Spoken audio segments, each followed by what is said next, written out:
혹시 이런 경험 있으십니까? 믿었던 사람에게 배신당하고 밤새 잠을 못 이룬 날이 있으십니까? 평생 잘해줬다고 생각했는데 돌아온 건 서운함과 침묵뿐이었던 날이 있으십니까? 자식한테, 형제한테, 오랜 친구한테 말 한마디에 가슴이 무너져 내린 적 있으십니까? 그 상처 아직도 어딘가에 남아있지 않으십니까? 다 잊었다고 생각했는데 문득 혼자 앉아 있으면 그날의 그 말이 다시 떠오르는 날이 있지 않으십니까? 왜 나한테 그랬을까? 내가 뭘 그렇게 잘못한 걸까? 다시는 사람 믿지 말자 하면서도 또 기대하고 또 상처받고 이 반복 언제쯤 끝이 나는 걸까요? 오늘 이 이야기 끝까지 들으셔야 합니다. 왜냐하면 오늘 제가 들을 이야기는 단순한 위로가 아닙니다. 힘내세요, 괜찮아요 라는 말 한마디로 끝나는 이야기가 아닙니다. 오늘은 우리가 왜 평생 같은 사람에게 같은 방식으로 같은 상처를 반복해서 받는지 그 진짜 이유를 말씀드릴 겁니다. 그리고 그 고리를 끊는 방법 딱 3가지를 말씀드릴 겁니다. 많은 분들이 이렇게 생각하십니다. 상처받지 않으려면 사람을 멀리해야 한다. 기대를 안 하면 된다. 나이 들면 그냥 혼자 사는 게 편하다. 그런데 말입니다. 그렇게 마음의 문을 닫아 걸고 사셨는데도 여전히 외롭고 여전히 서럽고 여전히 가슴 한편이 텅 빈 느낌이 드시지 않습니까? 그게 바로 이 3가지를 아직 내려놓지 못하셨기 때문입니다. 오늘 이 영상에서 저는 3분의 이야기를 들려드릴 겁니다. 어디선가 한 번쯤 본 것 같은, 아니 어쩌면 바로 내 이야기 같은 그런 분들의 이야기입니다. 그리고 그 이야기 사이사이에 부처님께서 2500년 전에 이미 꿰뚫어 보셨던 인간관계의 진실을 함께 나눠드리겠습니다. 이 이야기를 다 들으시고 나면 아마 이런 생각이 드실 겁니다. 이걸 왜 이제야 알았을까? 그러니 지금 하시던 일 잠깐 내려놓으시고 편하게 앉아서 끝까지 함께 해 주십시오. 오늘 이 1시간이 어쩌면 남은 인생을 조금 더 편안하게 바꿔드릴 수도 있습니다. 자, 이제 첫 번째 이야기부터 시작하겠습니다. 김영수 씨는 올해 67입니다. 33년을 공무원으로 살았습니다. 지리각 한 번 없이, 불평 한 번 없이 묵묵히 자기 자리를 지켰습니다. 주변에서는 늘 영수 씨는 참 성실하다고 했습니다. 그 말이 그의 자존심이었고 그의 삶의 방식이었습니다. 가정에서도 마찬가지였습니다. 술자리보다는 집을 택했고 친구들과의 여행보다는 아이들 학원비를 택했습니다. 명절이면 양가를 빠짐없이 챙겼고 부모님 기일에는 형제들 중 가장 먼저 도착했습니다. 누가 시킨 것도 아니었습니다. 그게 맞는 삶이라고 믿었으니까요. 내가 잘하면 나도 잘 대우받겠지. 그 믿음 하나로 수십 년을 살아온 사람이었습니다. 은퇴한 건 3년 전이었습니다. 퇴직식 날 동료들이 박수를 쳐줬습니다.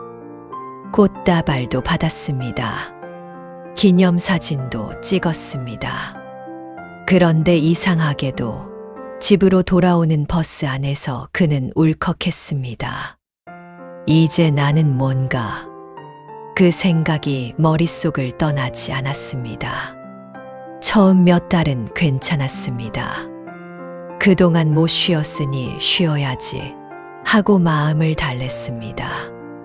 아내가 차려주는 아침밥을 먹고 공원을 산책하고 뉴스를 보다 잠드는 나날이었습니다. 그런데 한 달이 지나고 두 달이 지나도 집 안의 분위기는 달라지지 않았습니다. 아내 박미숙 씨는 말이 없었습니다. 밥은 차려줬습니다. 빨래도 해줬습니다. 그런데 뭔가 달랐습니다. 예전에는 퇴근하면 왔어요?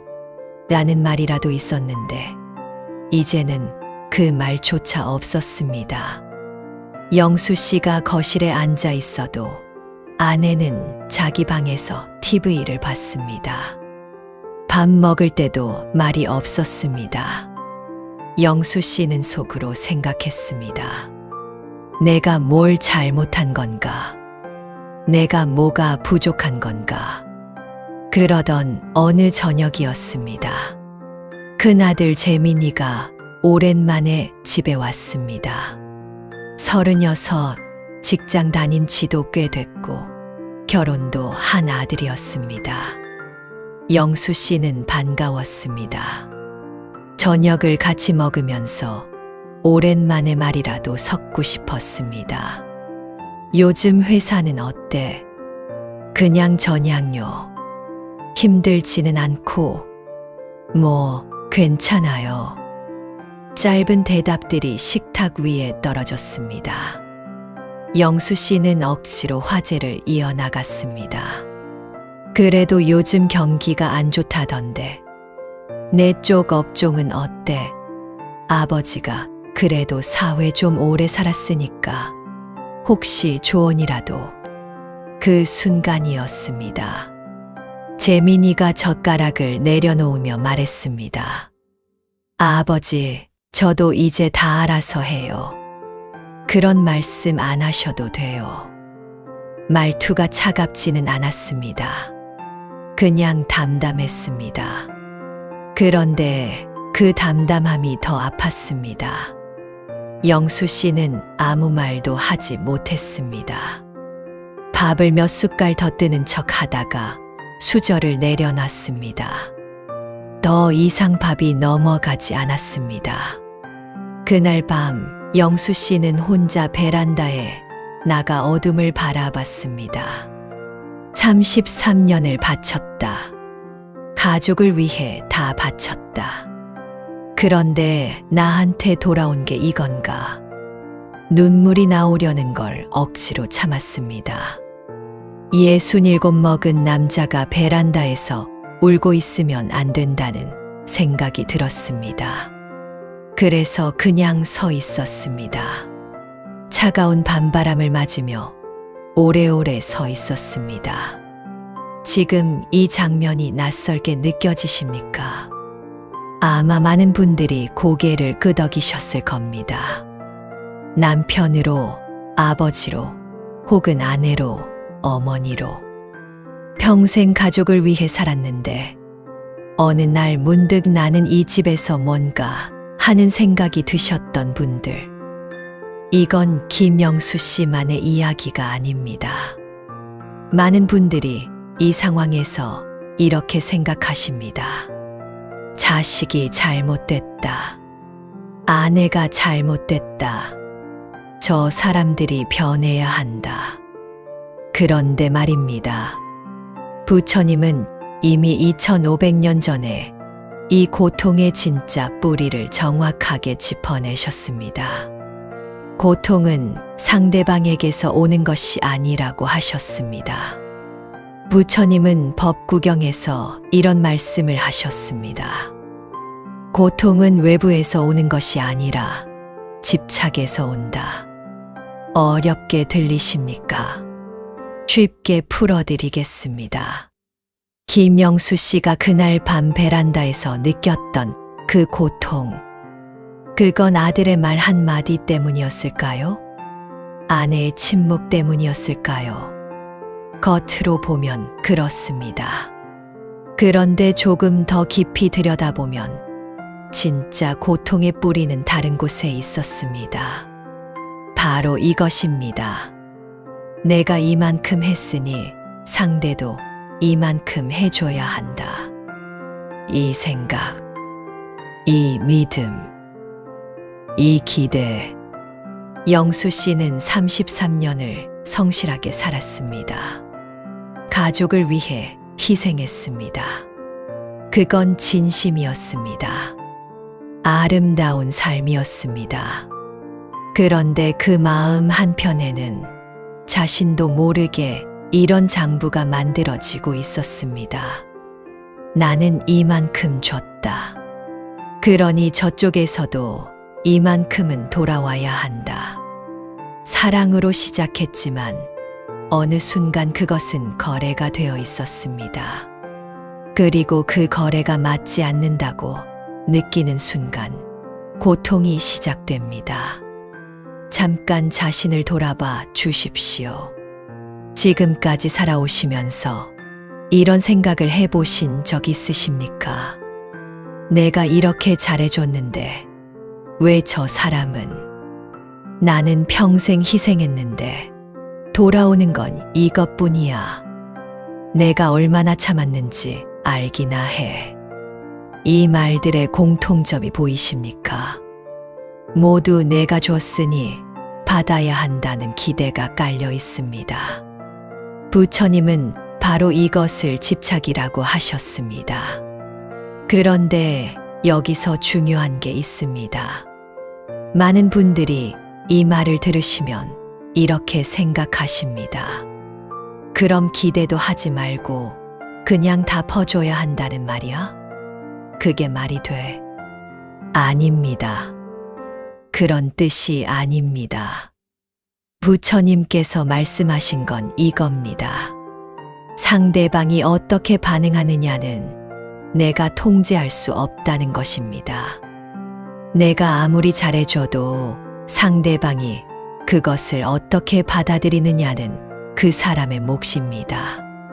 그 사람의 상황이고 그 사람의 마음이고 그 사람의 인생입니다. 내가 줬다고 해서 반드시 같은 크기로 돌아와야 한다는 법은 세상 어디에도 없습니다. 그런데 우리는 그 법이 있다고 믿으며 살아갑니다. 그리고 그 믿음이 깨지는 순간 베란다에 혼자 서서 어둠을 바라보는 밤이 찾아오는 겁니다. 영수 씨의 고통은 아들이 만든 것이 아니었습니다. 아내가 만든 것도 아니었습니다. 영수 씨 스스로가 오랜 세월 동안 마음속에 쌓아온 기대가 만들어낸 것이었습니다. 그리고 이것은 비단 영수 씨만의 이야기가 아닙니다. 우리 모두가 크고 작은 기대를 품고 삽니다. 가족에게, 친구에게, 이웃에게, 심지어 오래 다닌 단골 가게 주인에게도 기대를 품습니다. 그 기대가 충족되면 기쁩니다. 그 기대가 무너지면 상처받습니다. 그런데 그 기대 상대방은 알고 있었을까요? 여러분께 한 가지만 여쭤보겠습니다. 여러분이 품었던 그 기대들 상대방에게 말로 표현하신 적이 있으십니까? 아마 대부분은 없으실 겁니다. 말하지 않아도 알아야 하는 것이라고 생각하셨을 겁니다. 내가 이만큼 하면 상대도 당연히 느낄 것이라고 생각하셨을 겁니다. 그런데 부처님은 말씀하셨습니다. 당연한 것은 없다. 모든 것은 인연 따라 흐를 뿐이다. 내가 심은 씨앗이 반드시 내가 원하는 꽃을 피우지는 않습니다. 때로는 다른 방향으로 자라기도 하고 때로는 싹을 틔우지 못하기도 합니다. 그것이 세상의 이치입니다. 그렇다면 어떻게 해야 하는 걸까요? 기대를 아예 없애야 하는 걸까요? 사람을 사랑하지 말아야 하는 걸까요? 그 답은 지금부터 들려드릴 두 번째 이야기 속에 있습니다. 여기서 대부분의 분들이 놓치는 것이 있습니다. 끝까지 함께 해 주십시오. 주변에 힘드신 분이 계시다면 이 영상을 한번 나눠 주십시오. 그리고 아직 구독을 안 하셨다면 지금 구독 버튼을 눌러 주십시오. 앞으로도 이런 이야기들 계속 함께 나눠드리겠습니다. 박정희 씨는 올해 63입니다. 결혼한 지 38년 됐습니다. 슬하에 딸 둘을 뒀고 지금은 남편과 단둘이 삽니다. 동네에서는 참 부지런한 사람으로 통했습니다. 새벽같이 일어나 밥을 짓고 집안을 쓸고 닦고 명절이면 며칠 전부터 음식을 준비했습니다. 누가 봐도 저 집은 안주인을 잘 뒀다고 할 만한 사람이었습니다. 그런데 정희 씨 가슴 속에는 아무에게도 말하지 못한 응어리가 하나 있었습니다. 큰딸 수연이는 서울에 삽니다. 결혼해서 아이 둘을 키우고 있고 남편도 괜찮은 직장에 다닙니다. 겉으로 보면 아무 문제 없는 딸입니다. 그런데 수연이는 전화를 잘 하지 않습니다. 일주일에 한 번은커녕 2주에 한 번 오면 많은 편입니다. 명절에 내려올 때도 엄마, 이번엔 좀 간단하게 해요. 저희도 피곤해요. 라는 말을 꼭 합니다. 정희 씨는 그 말이 들릴 때마다 가슴 어딘가가 쿡 찔리는 느낌을 받습니다. 간단하게라니. 엄마가 이 음식 만드는 게 즐거워서 하는 거야. 그 마음은 왜 모르는 거야. 그래도 내색은 하지 않습니다. 그래, 알았어 라고 짧게 대답하고는 전화를 끊고 나서 혼자 한숨을 쉽니다. 그러던 어느 가을이었습니다. 수연이의 생일이 다가오고 있었습니다. 정희 씨는 며칠 전부터 준비했습니다. 딸이 어릴 때부터 좋아하던 미역국을 끓이고 갈비찜을 만들고 딸이 좋아하는 잡채도 했습니다. 손이 많이 가는 음식들이었지만 그게 뭐가 힘드냐 싶었습니다. 딸 생일인데 수연이가 오기로 한 날 정희 씨는 아침부터 집안을 깨끗이 치우고 음식을 상에 올렸습니다. 그런데 약속 시간이 1시간 넘어서야 수연이에게 문자가 왔습니다. 엄마, 미안해요. 애가 갑자기 열이 나서 오늘 못 갈 것 같아요. 다음에 갈게요. 정희 씨는 한동안 그 문자를 들여다봤습니다. 미역국이 식어가고 있었습니다. 갈비찜 냄새가 집 안에 가득했습니다. 혼자 차려놓은 밥상이 너무 크게 느껴졌습니다. 남편은 거실에서 TV를 보고 있었습니다. 아무것도 모르는 얼굴로. 정희 씨는 부엌으로 들어가 가스불을 껐습니다.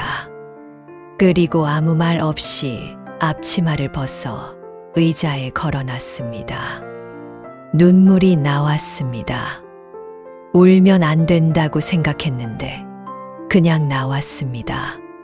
소리도 없이 그냥 조용히 흘렀습니다. 내가 뭘 바라는 건지도 모르겠다.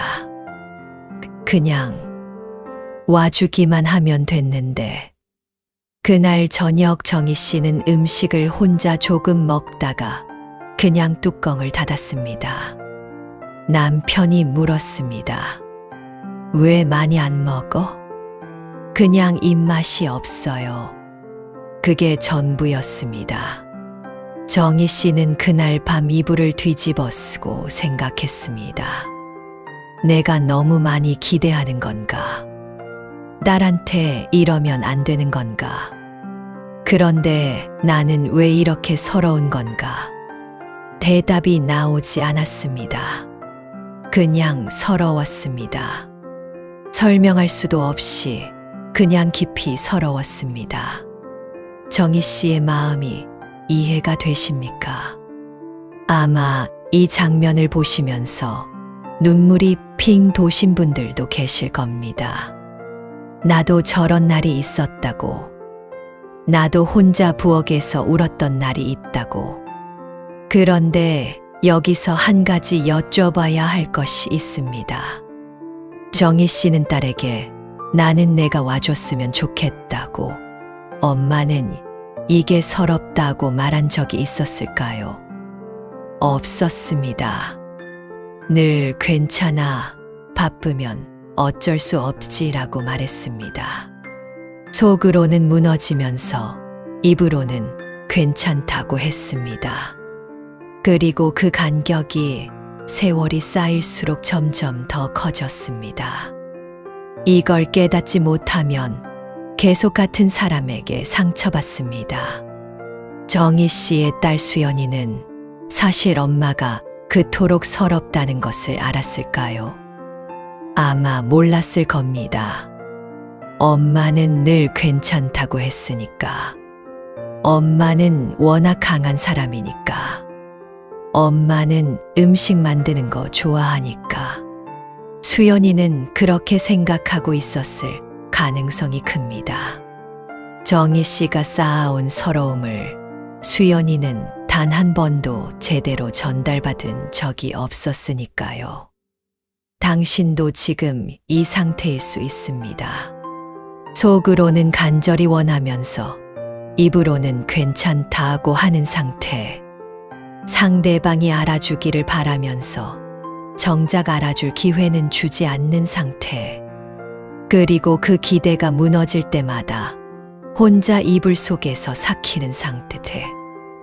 이것이 바로 우리가 인간관계에서 반복적으로 상처받는 두 번째 이유입니다. 인정받으려는 마음. 내가 이만큼 했다는 것을 상대가 알아줬으면 하는 마음. 말하지 않아도 느껴줬으면 하는 마음. 고마워해 줬으면 하는 마음. 이 마음이 나쁜 건 아닙니다. 인간이라면 누구나 갖는 자연스러운 감정입니다. 그런데 이 마음에 너무 깊이 매달리면 상대방의 작은 반응 하나하나가 전부 상처가 됩니다. 전화 한 통 없으면 서럽고, 고맙다는 말 한마디 없으면 억울하고, 내 노력을 당연하게 여기는 것 같으면 무너집니다. 그리고 이렇게 무너지기를 반복하다 보면 어느 순간 이런 생각이 듭니다. 차라리 아무것도 안 하는 게 낫겠다. 퍼줄수록 손해다. 사람은 믿는 게 아니다. 그런데 그렇게 마음을 닫고 나면 정말 행복해지던가요? 아닙니다. 더 외로워집니다. 부처님은 이 반복되는 고통의 구조를 정확하게 꿰뚫어 보셨습니다. 그 말씀이 지금부터 이어집니다. 여기서 대부분의 분들이 인생에서 가장 중요한 것을 놓칩니다. 끝까지 함께해 주십시오. 부처님께서 제자들에게 이런 말씀을 하셨습니다. 남이 나를 알아주지 않는 것을 걱정하지 말고 내가 남을 알지 못하는 것을 걱정하라. 논어에도 비슷한 말이 있지만 부처님은 이것을 더 깊이 말씀하셨습니다. 인정을 구하는 마음이 있는 한 고통은 끊이지 않는다. 앙굿따라 니까야에 나오는 말입니다. 처음 들으시면 좀 서운한 말처럼 들리실 수 있습니다. 그럼 나는 인정받으면 안 된다는 말이야?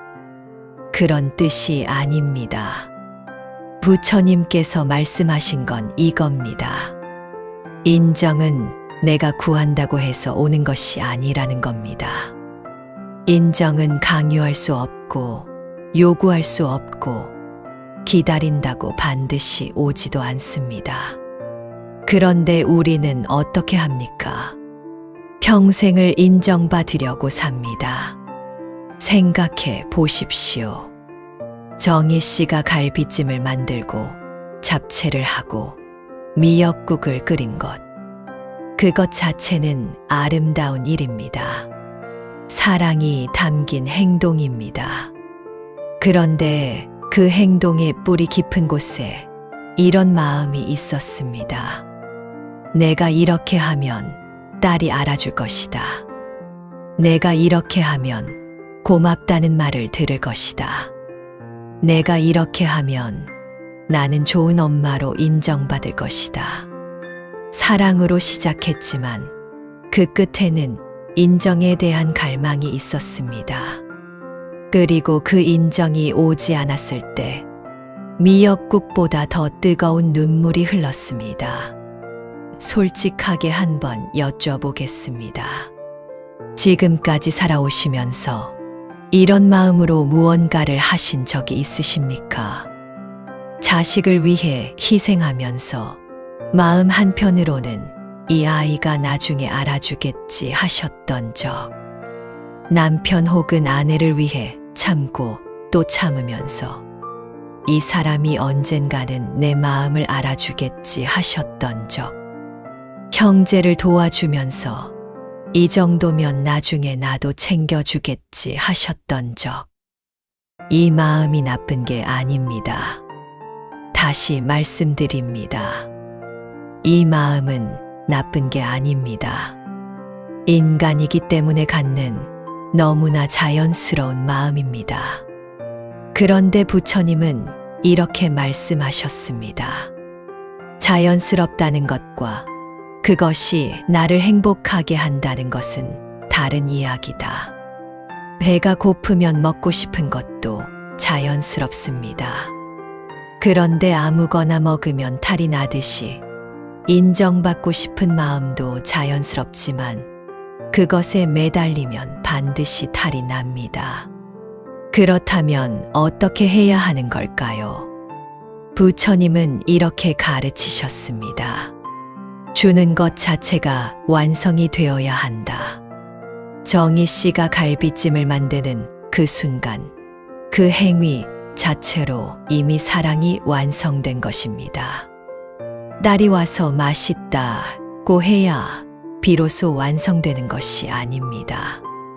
딸이 엄마 고마워요 라고 해야 비로소 의미가 생기는 것이 아닙니다. 그 음식을 만드는 손길 하나하나에 이미 사랑이 가득 담겨 있었습니다. 그것으로 이미 충분합니다. 그런데 우리는 왜 이게 잘 안 될까요? 왜 주고 나서도 자꾸 돌아오는 것을 기다리게 될까요? 부처님은 그 이유도 말씀해 주셨습니다. 우리가 고통받는 것은 관계를 거래로 보기 때문이다. 주었으니 받아야 한다. 했으니 알아줘야 한다. 희생했으니 보상받아야 한다. 이것이 거래입니다. 그런데 사랑은 거래가 아닙니다. 관계는 장부가 아닙니다. 내가 준 것과 상대방이 준 것을 저울에 올려놓고 비교하는 순간 그 관계는 이미 사랑이 아닌 계약이 되어버립니다. 그리고 계약이 이행되지 않으면 배신감이 옵니다. 억울함이 옵니다. 고통이 옵니다. 지금 이 순간 가장 중요한 질문을 드리겠습니다. 여러분이 지금 가장 힘든 관계를 떠올려 보십시오. 그 관계에서 여러분은 무언가를 기대하고 있지 않으십니까? 알아주기를, 고마워하기를, 먼저 연락해 주기를, 챙겨주기를. 그 기대가 채워지지 않아서 지금 힘드신 거 아닙니까? 부처님은 말씀하셨습니다. 기대는 예약된 실망이다. 기대하는 순간 우리는 이미 실망할 준비를 마친 것입니다. 그렇다고 아무것도 기대하지 말라는 것이 아닙니다. 다만 기대를 상대방에게 걸지 말고 자기 자신에게 걸라는 것입니다. 상대가 어떻게 반응하느냐가 아니라 내가 어떻게 행동하느냐에 집중하라는 것입니다. 내가 사랑을 줄 것인가, 말 것인가. 그 선택은 내 것입니다. 그런데 상대방이 어떻게 받아들이느냐, 그것은 상대방의 것입니다. 그 경계를 명확하게 아는 것, 그것이 인간관계에서 상처받지 않는 첫 번째 지혜입니다. 정희 씨가 그날 밤 이불 속에서 흘린 눈물, 그것은 딸이 안 온 것 때문이 아니었습니다. 자신이 오랫동안 쌓아온 기대가 한꺼번에 무너지는 소리였습니다. 그리고 그 기대는 사실 정희 씨 스스로가 내려놓을 수 있는 것이었습니다. 아무도 대신해 줄 수 없는, 오직 자기 자신만이 할 수 있는 일이었습니다. 자, 이제 세 번째 이야기로 넘어가겠습니다. 이번 이야기는 조금 다릅니다. 부처님과 제자 사이에 있었던 이야기입니다. 짧습니다. 그런데 이 짧은 이야기 안에 앞서 드린 모든 이야기의 핵심이 담겨 있습니다. 이 한마디가 인생을 바꿉니다. 끝까지 함께 해 주십시오. 그리고 혹시 지금 이 영상을 보시면서 마음이 좀 따뜻해지셨다면 지금 구독 버튼을 눌러 주십시오. 이런 이야기들 앞으로도 계속 여러분 곁에서 전해드리겠습니다. 혼자 견디지 마시고 저와 함께 해 주십시오. 지금으로부터 약 2500년 전입니다. 부처님께서 제자들과 함께 길을 걷고 계셨습니다. 그날따라 제자 아난다의 얼굴이 어두웠습니다. 아난다는 부처님의 가장 가까운 제자였습니다. 25년을 부처님 곁에서 시봉했고 부처님이 하신 말씀을 단 한마디도 빠짐없이 기억하는 사람이었습니다. 누가 봐도 성실하고 헌신적이고 따뜻한 사람이었습니다. 그런데 그날 아난다는 무언가에 깊이 상처받은 얼굴이었습니다. 부처님께서 조용히 물으셨습니다. 아난다, 무슨 일이 있느냐? 아난다는 한동안 말을 하지 못했습니다. 그러다 천천히 입을 열었습니다. 스승이시여, 저는 이해할 수가 없습니다. 데바다타가 스승님을 해치려 했을 때 저는 몸으로 막으려 했습니다. 스승님 곁을 한시도 떠나지 않으려 했습니다. 그런데 마을 사람들은 저를 보고 이렇게 말했습니다. 아난다는 부처님께 잘 보이려고 그러는 것이라고, 진심이 아니라고. 아난다의 목소리가 조금 떨렸습니다. 저는 진심이었습니다. 그런데 왜 사람들은 그것을 알아주지 않는 겁니까? 저는 인정받지 못하는 것이 이토록 괴로운지 몰랐습니다. 스승이시여, 어찌하면 이 괴로움에서 벗어날 수 있겠습니까? 부처님께서는 잠시 걸음을 멈추셨습니다. 그리고 길가에 있는 나무 한 그루를 바라보셨습니다. 한참 후에 부처님께서 조용히 말씀하셨습니다. 아난다, 저 나무를 보아라. 아난다가 나무를 바라봤습니다. 키가 크고 가지가 넓은 나무였습니다. 마침 그 그늘 아래 몇몇 나그네들이 쉬고 있었습니다. 부처님께서 다시 말씀하셨습니다. 저 나무는 자신의 그늘을 누가 알아주기를 바라며 가지를 뻗었느냐? 아난다는 대답하지 못했습니다. 저 나무는 나그네들이 고맙다고 말해주기를 기다리며 그늘을 만들었느냐? 아난다는 천천히 고개를 저었습니다. 아닙니다. 스승이시여. 부처님께서 말씀하셨습니다. 그렇다. 나무는 그저 자랄 뿐이다. 가지를 뻗는 것이 나무의 본성이기 때문이다. 그늘이 생기는 것은 그 결과일 뿐이다. 나무는 누가 쉬어가는지, 누가 고마워하는지, 누가 알아주는지를 묻지 않는다. 안 한다. 내가 스승을 지키려 한 것이 진심이었다면 그것으로 이미 충분하다. 사람들이 알아주느냐 알아주지 않느냐는 그것은 그들의 몫이다. 내 몫은 오직 진심으로 행하는 것뿐이다. 안 한다는 그 자리에 멈춰 섰습니다. 말이 나오지 않았습니다. 부처님의 말씀이 마음속으로 천천히 스며들었습니다. 나는 지금껏 무엇을 바라고 있었던 걸까? 나는 진심으로 행한 것인가? 아니면 인정받기 위해 행한 것인가?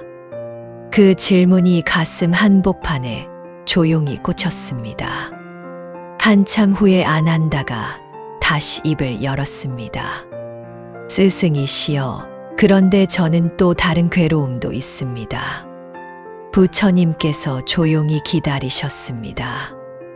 저는 제 주변 사람들이 더 나은 사람이 되기를 바랍니다. 그들이 잘못된 길을 가면 바로잡아 주고 싶습니다. 그런데 그들은 제 말을 듣지 않습니다. 오히려 저를 멀리합니다. 그것이 또 괴롭습니다. 부처님께서 조용히 미소를 지으셨습니다. 그리고 이렇게 말씀하셨습니다. 안 한다.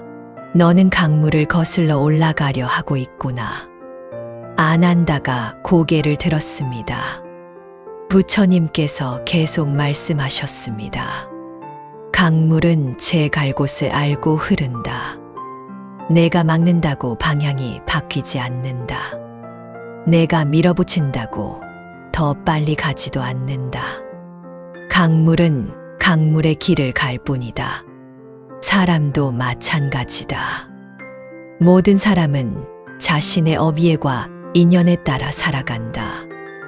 내가 아무리 바꾸려 해도 그 사람이 스스로 깨닫지 않으면 변하지 않는다.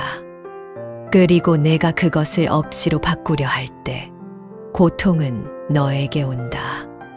안 한다는 그 자리에 조용히 앉았습니다.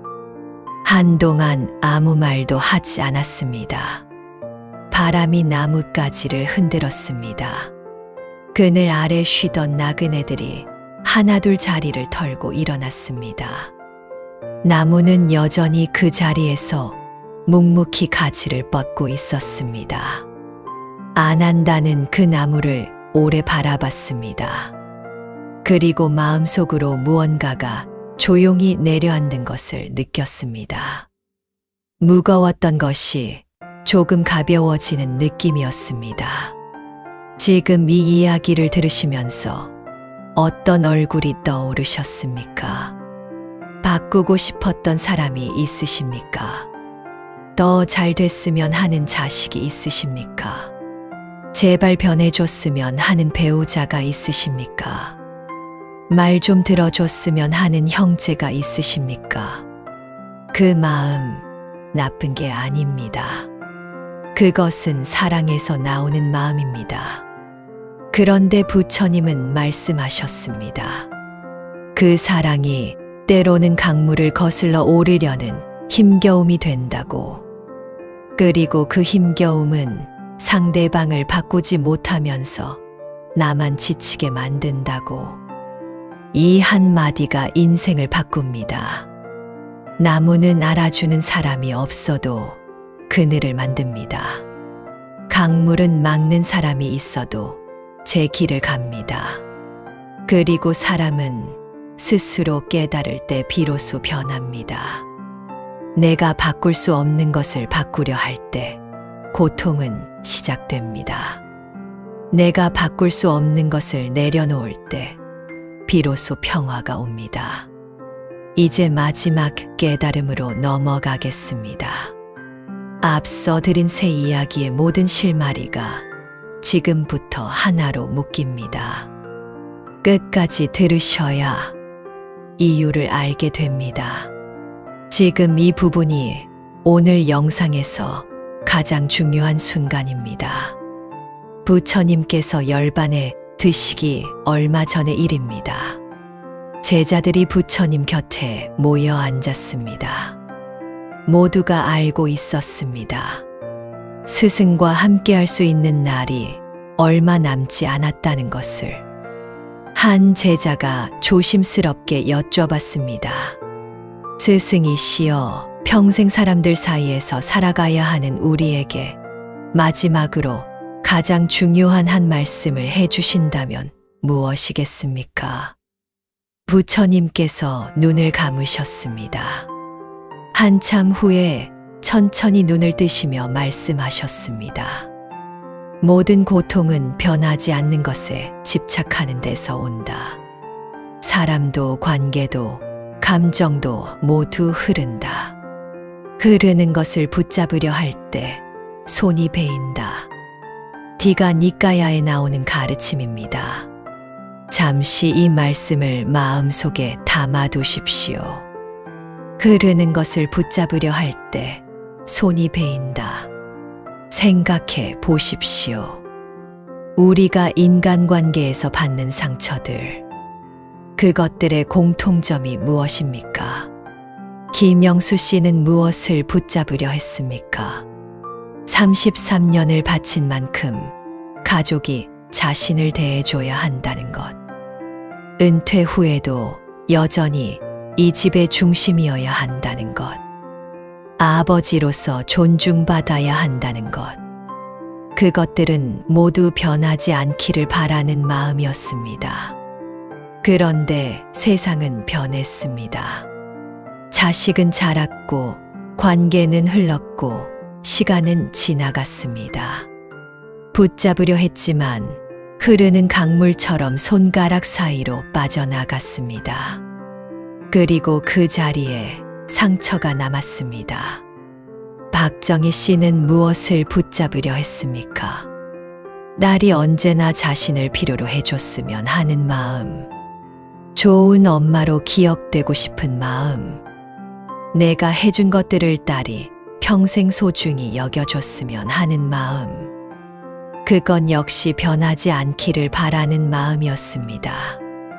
그런데 딸은 자랐습니다. 딸에게는 딸의 삶이 생겼습니다. 딸의 세계가 생겼습니다. 그것은 잘못된 것이 아닙니다. 그것이 자연스러운 흐름입니다. 그런데 정희 씨는 그 흐름을 받아들이지 못하고 예전에 그 관계를 붙잡으려 했습니다. 그리고 그 손에 상처가 생겼습니다. 안 한다는 무엇을 붙잡으려 했습니까? 사람들이 자신의 진심을 알아줬으면 하는 마음, 자신이 옳다는 것을 인정받고 싶은 마음, 주변 사람들이 자신이 원하는 방향으로 변해줬으면 하는 마음, 그것도 역시 흐르는 것을 붙잡으려는 시도였습니다. 지금 이 순간 가만히 자신의 마음을 들여다봐 주십시오. 지금 내가 가장 힘든 이유가 무엇입니까? 혹시 이것 때문이 아닙니까? 변하지 않았으면 하는 사람이 변해버린 것, 떠나지 않았으면 하는 사람이 멀어진 것, 알아줬으면 하는 사람이 끝내 알아주지 않는 것. 부처님은 이것을 두고 이렇게 말씀하셨습니다. 고통의 뿌리는 무지우주다. 모든 것은 변한다는 것을 모르는 것, 그것이 무지다. 상유따 니까야에 나오는 가르침입니다. 모든 것은 변합니다. 사람도 변합니다. 관계도 변합니다. 감정도 변합니다. 마음도 변합니다. 어제 나를 사랑하던 사람이 오늘은 차가울 수 있습니다. 그것은 그 사람이 나쁜 사람이어서가 아닙니다. 그것은 그 사람도 나도 끊임없이 흐르고 있기 때문입니다. 강물이 어제와 오늘이 다르듯이, 아침과 저녁의 하늘이 다르듯이, 사람도 관계도 매 순간 조금씩 다른 모습입니다. 그런데 우리는 어떻게 합니까? 예전엔 안 그랬는데 왜 사람이 변했어? 나한테 왜 이러는 거야?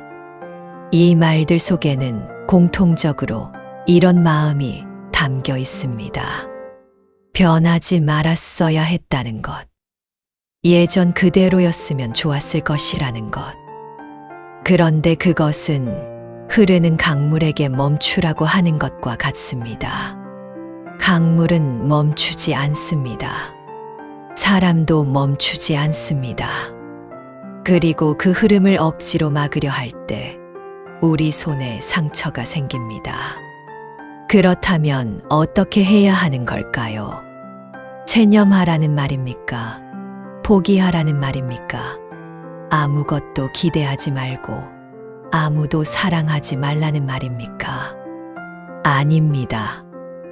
부처님께서 말씀하신 것은 체념이 아닙니다. 내려놓음입니다. 체념과 내려놓음은 다릅니다. 체념은 포기입니다. 어차피 안 된다는 것을 알고 그냥 고개를 숙이는 것입니다. 그 안에는 여전히 원망이 있고 서러움이 있고 씁쓸함이 있습니다. 그런데 내려놓음은 다릅니다. 내려놓음은 이해입니다. 모든 것이 흐른다는 것을 알고 그 흐름을 받아들이는 것입니다. 내가 붙잡을 수 없는 것을 붙잡으려 하지 않고 내가 할 수 있는 것에만 집중하는 것입니다. 강물을 막으려 하지 않고 그 강물 위에 조용히 배를 띄우는 것입니다. 그리고 이 내려놓음이 이루어질 때 놀라운 일이 생깁니다. 더 이상 상대방의 반응에 흔들리지 않게 됩니다. 상대가 알아주지 않아도 괜찮아집니다. 상대가 변하지 않아도 내 마음이 무너지지 않습니다. 기대가 채워지지 않아도 고통이 찾아오지 않습니다. 왜냐하면 내가 기댈 곳이 상대방이 아니라 내 안에 있기 때문입니다. 부처님은 마지막으로 이렇게 말씀하셨습니다. 자기 자신을 등불로 삼아라.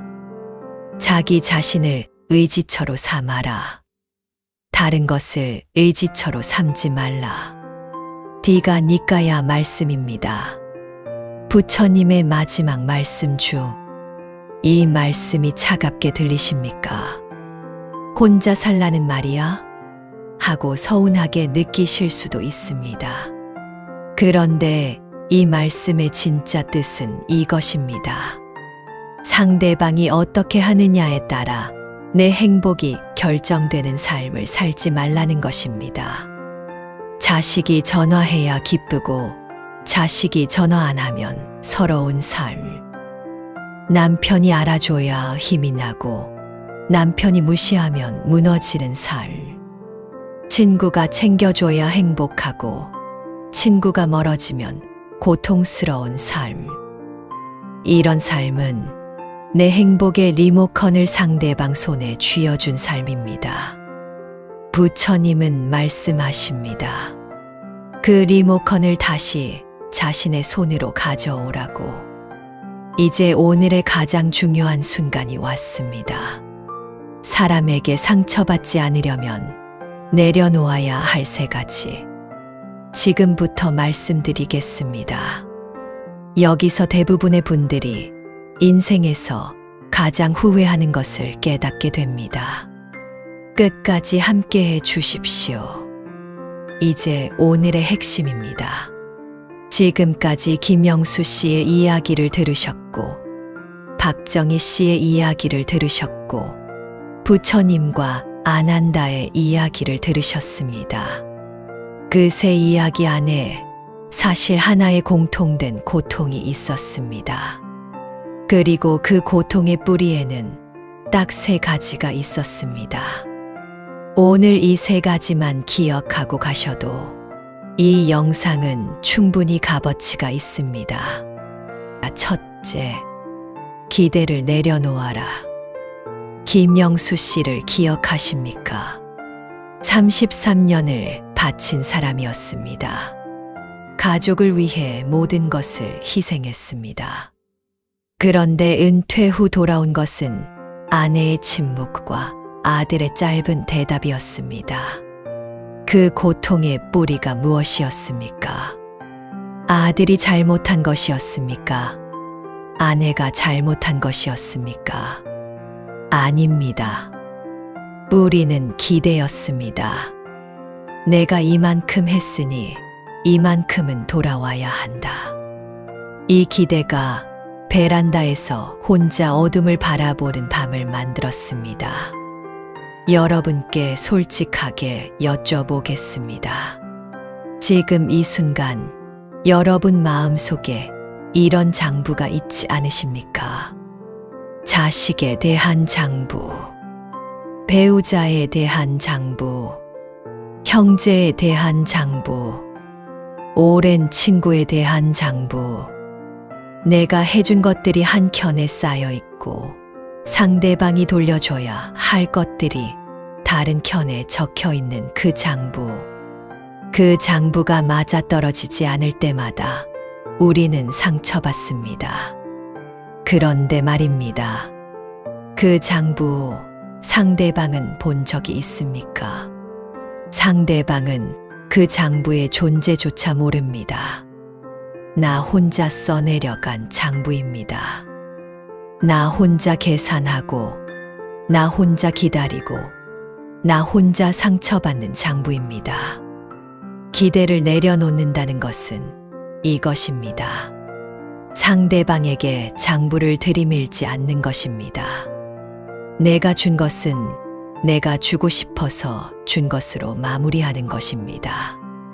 돌아오기를 기다리지 않는 것입니다. 현실적으로 어떻게 하면 될까요? 오늘부터 이렇게 해보십시오. 누군가에게 무언가를 해주기 전에 잠깐 스스로에게 물어보십시오. 나는 지금 이것을 진심으로 하고 싶어서 하는 것인가? 아니면 돌아오는 것을 기대하며 하는 것인가? 만약 돌아오는 것을 기대하며 하는 것이라면 잠깐 멈추십시오. 그리고 이렇게 마음을 다잡으십시오. 나는 이것을 준다. 그리고 이것으로 끝이다. 돌아오는 것은 내 몫이 아니다. 이 한 가지만 바뀌어도 인간관계에서 받는 상처의 절반은 사라집니다. 부처님은 말씀하셨습니다. 주는 행위 자체가 기쁨이 되어야 한다. 받는 것에 기쁨을 기대한다면 그것은 이미 거래다. 나무가 그늘을 만드는 것처럼 아무도 보지 않아도, 아무도 고마워하지 않아도 그저 자신의 본성대로 가지를 뻗는 나무처럼 그렇게 줄 수 있을 때 우리는 비로소 상처받지 않게 됩니다. 둘째, 인정받으려는 마음을 내려놓아라. 박정희 씨를 기억하십니까? 식어가는 미역국 앞에서 소리도 없이 눈물을 흘리던 그분. 정희 씨가 갈비찜을 만들고 잡채를 하고 미역국을 끓인 것. 그것은 사랑이었습니다. 그런데 그 사랑의 끝에는 이런 마음이 있었습니다. 딸이 와서 맛있다고 해줬으면, 고맙다고 해줬으면, 나를 좋은 엄마라고 느껴줬으면, 인정받고 싶은 마음이었습니다. 이 마음 우리 모두에게 있습니다.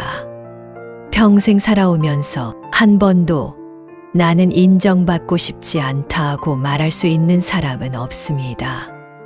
인정받고 싶은 마음은 인간의 본능입니다. 그런데 이 본능에 너무 깊이 끌려다니면 삶이 고달파집니다. 왜냐하면 인정은 내가 통제할 수 없는 것이기 때문입니다. 내가 아무리 잘해도 상대방이 인정해주지 않을 수 있습니다. 내가 아무리 희생해도 상대방은 그것을 당연하게 여길 수 있습니다. 내가 아무리 노력해도 상대방의 눈에는 보이지 않을 수 있습니다. 그리고 그때마다 우리는 무너집니다. 인정받으려는 마음을 내려놓는다는 것은 이것입니다. 내 행동의 기준을 상대방의 반응에 두지 않는 것입니다. 상대방이 알아주든 알아주지 않든 내가 옳다고 생각하는 것을 하는 것입니다. 상대방이 고마워하든 고마워하지 않든 내가 하고 싶은 사랑을 하는 것입니다. 현실적으로 어떻게 하면 될까요? 오늘부터 이렇게 해보십시오. 누군가에게 서운한 마음이 들 때 이렇게 스스로에게 물어보십시오. 나는 지금 상대방이 알아주지 않아서 서운한가? 아니면 진짜로 내가 힘들어서 서운한가? 만약 알아주지 않아서 서운한 거라면 잠깐 멈추십시오. 그리고 이렇게 생각하십시오. 내가 한 것은 내가 선택한 것이다. 그것은 이미 내 안에서 완성됐다. 상대방의 반응은 덤일 뿐이다. 그리고 한 가지 더. 정희 씨처럼 속으로는 서러우면서 입으로는 괜찮다고 하는 분들께 드리는 말씀입니다. 괜찮지 않으면 괜찮다고 하지 마십시오. 말하지 않으면 상대방은 모릅니다. 텔레파시는 없습니다. 아무리 오래 산 부부도 아무리 가까운 가족도 말하지 않으면 모릅니다. 나는 내가 와줬으면 좋겠다. 엄마는 이게 좀 서럽다. 나는 이게 힘들다. 이 말 한마디가 수십 년의 서러움을 녹일 수 있습니다. 인정받으려고 기다리지 마시고 먼저 표현하십시오. 부처님은 말씀하셨습니다. 칭찬에 흔들리지 말고 비난에 무너지지 마라. 오직 자신의 길을 걸어라. 상대방의 칭찬이 있어야 기쁘고 상대방의 비난이 있으면 무너지는 삶. 그 삶은 내 것이 아닙니다. 내 삶의 중심을 내 안에 두십시오. 그것이 인정받으려는 마음을 내려놓는 것의 진짜 의미입니다. 셋째, 상대를 바꾸려는 생각을 내려놓아라. 안 한다를 기억하십니까? 주변 사람들이 잘못된 길을 가는 것 같아서 바꿔주고 싶었습니다. 더 나은 사람이 됐으면 해서 말해줬습니다. 그런데 사람들은 오히려 안 한다를 멀리 했습니다. 그리고 부처님은 말씀하셨습니다. 강물을 거슬러 오르려 하지 말아라. 여러분 주변에 이런 분 계십니까? 아니면 여러분 자신이 이런 마음을 가지고 계십니까? 자식이 좀 더 열심히 살았으면 하는 마음, 남편이 좀 더 자상했으면 하는 마음, 아내가 좀 더 이해해줬으면 하는 마음, 형제가 좀 더 철들었으면 하는 마음. 이 마음 자체는 사랑입니다. 틀린 게 아닙니다. 그런데 이 마음이 바꾸려는 시도로 이어질 때 문제가 시작됩니다. 잔소리 해보셨습니까? 달라졌습니까? 충고해 보셨습니까? 고마워하던가요? 다그쳐 보셨습니까? 더 가까워지던가요? 대부분은 그렇지 않았을 겁니다. 오히려 더 멀어졌을 겁니다. 오히려 더 사이가 나빠졌을 겁니다. 오히려 상대방은 더 반발했을 겁니다. 왜 그럴까요? 부처님의 말씀처럼 강물은 거슬러 오르지 않기 때문입니다. 사람은 자신이 준비됐을 때 변합니다. 자신이 깨달았을 때 변합니다. 외부의 압력으로는 잠깐 바뀌는 척할 수 있지만 진짜 변화는 안에서 나옵니다. 그리고 그것은 내가 만들어줄 수 없습니다. 상대를 바꾸려는 생각을 내려놓는다는 것은 이것입니다. 상대방을 있는 그대로 보는 것입니다. 내가 원하는 모습이 아니라 지금 그 사람의 모습으로 받아들이는 것입니다. 현실적으로 어떻게 하면 될까요? 오늘부터 이렇게 해보십시오. 바꾸고 싶은 사람이 생각날 때 이렇게 스스로에게 물어보십시오. 나는 지금 저 사람을 사랑하는 것인가? 아니면 내가 원하는 모습의 저 사람을 사랑하는 것인가? 만약 내가 원하는 모습을 사랑하는 것이라면 그것은 사랑이 아닐 수 있습니다. 그것은 내 욕심일 수 있습니다. 진짜 사랑은 상대방을 있는 그대로 받아들이는 것입니다. 그렇다고 나쁜 것도 그냥 두라는 말이 아닙니다. 할 말은 한 번 하십시오. 진심을 담아 한 번은 말씀하십시오. 그런데 그 이후는 상대방의 몫입니다. 한 번 말했는데 듣지 않는다면 10번 말해도 듣지 않습니다. 그 에너지를 상대방을 바꾸는 데 쓰지 마시고 자신을 더 단단하게 만드는 데 쓰십시오. 부처님은 말씀하셨습니다. 남을 바꾸려 하기 전에 자신을 바꾸어라. 자신을 바꾸는 것이 세상에서 가장 어렵고 가장 값진 일이다. 내가 바뀌면 신기하게도 주변이 달라집니다.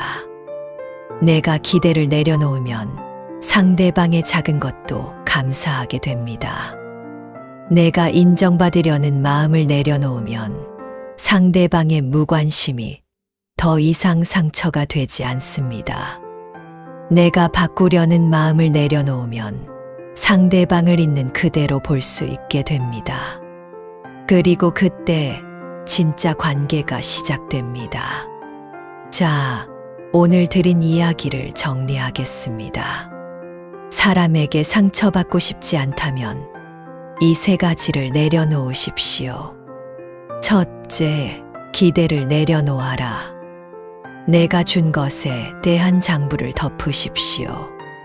주는 행위 자체로 완성하십시오. 둘째, 인정받으려는 마음을 내려놓아라. 내 행동의 기준을 상대방의 반응에 두지 마십시오.